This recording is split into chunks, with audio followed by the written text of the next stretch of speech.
CGL की pre में आया है इस टाइप के सवाल जो नंबर सिस्टम से रिलेटेड है, इसका सवाल को हम लोग सॉल्व करेंगे। उससे पहले मैं कंसेप्ट बता देता हूँ, फिर इस सवाल पे आते हैं। चलिए कंसेप्ट जानते हैं।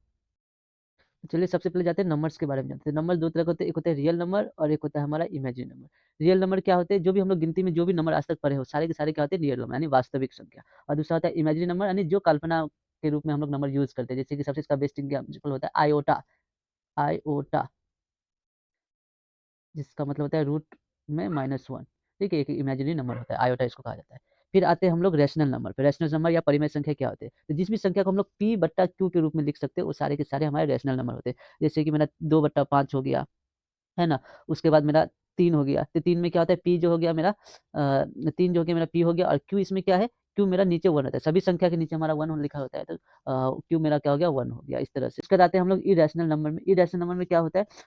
वो संख्या जिसे हम लोग p/q के रूप में नहीं लिख सकते, वो सारे के सारे इरैशनल या अपरिमेय संख्या हो गया, जिसे p/q के रूप में नहीं लिख सकते। ठीक है? जैसे कि मेरा हो गया जो भी हमारे संख्या मतलब अभाज्य संख्या जो रूट में होते हैं, उस सबको हम लोग अपरिमेय संख्या रखते हैं। जैसे कि √2 हो गया, √3 हो गया, √5 हो गया, इस तरह के।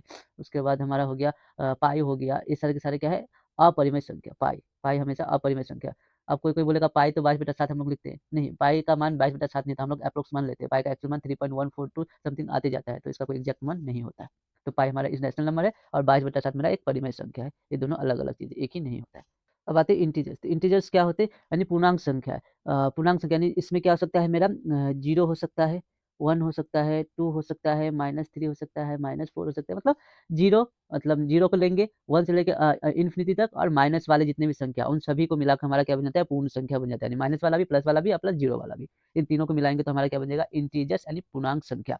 इसी में आता है हमारा एक नेचुरल नंबर, प्राकृतिक संख्या क्या होता है? तो प्राकृतिक संख्या हम लोग क्या करते हैं? हम लोग अगर गिनती शुरू करते हैं तो कहाँ शुरू करते हैं? 1, 2, 3, 4, 5, 6 ऐसे तो नहीं बोले 0, 1, 2, 3, 4, 5 इस तरह से तो नहीं गिनती करते हैं। इसका मतलब नेचुरली हम लोग जहाँ से गिनती शुरू करते हैं वो सारे के सारे क्या है? नेचुरल नंबर यानी 1 से लेकर इन्फिनिटी तक, ठीक है? इन्फिनिटी तक। ये हो गया हमारा नेचुरल नंबर। फिर आता है हमारा होल नंबर। तो होल नंबर क्या होगा? नेचुरल नंबर में हम जब 0 ऐड कर देंगे यानी सामने में अगर 0 रख देते हैं, उसके बाद जाते हैं इन्फिनिटी तक 1 से लेकर इन्फिनिटी तक, तो ये हमारा क्या होंगे? होल नंबर यानी होल नंबर में सिर्फ 0 आ जाता है। और नेगेटिव नंबर यानी -1, -2, -3 इस तरह के जो भी नंबर है माइनस में जो भी है सारे के सारे नेगेटिव यानी ऋणात्मक संख्याएँ हैं। तो ये हमारा हो गया कांसेप्ट। फिर सीरियल का पहला सवाल, कौन सी संख्या प्राकृतिक संख्या का हिस्सा नहीं है? तो प्राकृतिक संख्या क्या होते हैं? 1 से लेकर अनगिनत तक। तो यहाँ पे 0 जो दिख रहा है ये क्या है? प्राकृतिक संख्या नहीं है, बाकी सारे के सारे प्राकृतिक संख्या थे। यही मेरा आंसर हो जाएगा जो प्राकृतिक संख्या नहीं है।